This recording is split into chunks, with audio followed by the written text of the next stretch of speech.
One of the most shocking murders that can be exposed is the murder which comes from religious intolerance. Sometimes this murder is carried out by individual citizens, and sometimes by the state itself.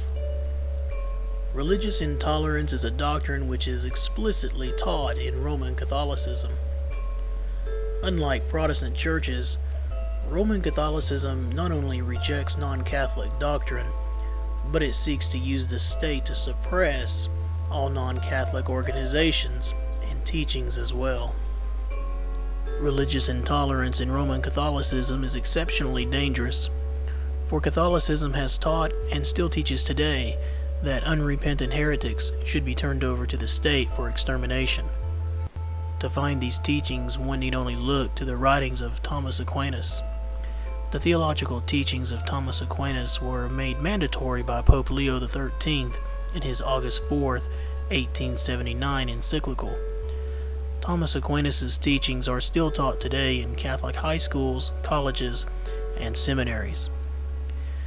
Thomas Aquinas, in his Summa Theologica, under an article titled "Whether Heretics Ought to be Tolerated," wrote, and I quote, "With regard to heretics, 2 points must be observed.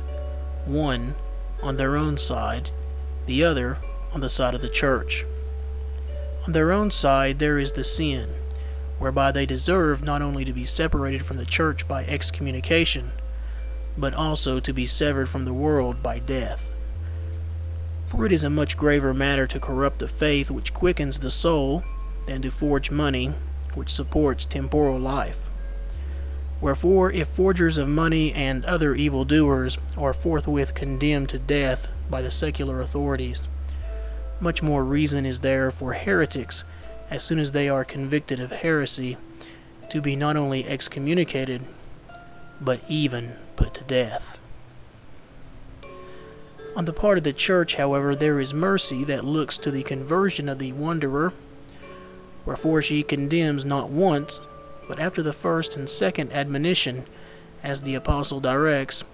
After that, if he is yet stubborn, the Church, no longer hoping for his conversion, looks to the salvation of others by excommunicating him and separating him from the Church, and furthermore delivers him to the secular tribunal to be exterminated, thereby from the world." From his Summa Theologica, Volume 3, Part 2, Question 11, third article. Centuries of history testify to the fact that Roman Catholicism has not only believed this doctrine taught by Thomas Aquinas, but that it has practiced it as well. One need only look at the General Inquisition throughout Europe during the Dark Ages, and specifically at the Spanish Inquisition, which targeted Jewish and Muslim people during the 15th century. During the Protestant Reformation, we see the belief put into practice yet again at the event which came to be known as St. Bartholomew's Day Massacre, where about 100,000 French Huguenots were murdered by bloodthirsty Roman Catholic mobs led on and encouraged by Roman Catholic priests. Pope Pius X said, and I quote, "Catholic doctrine tells us that the primary duty of charity does not lie in the toleration of false ideas."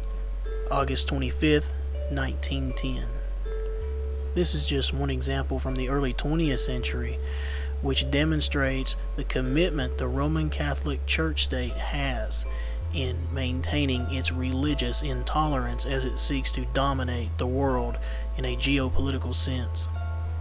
Even recently, we have seen the media report upon the arrest and sentencing of Roman Catholic priests and nuns for their role in the genocide which took place in Rwanda in the 1990s.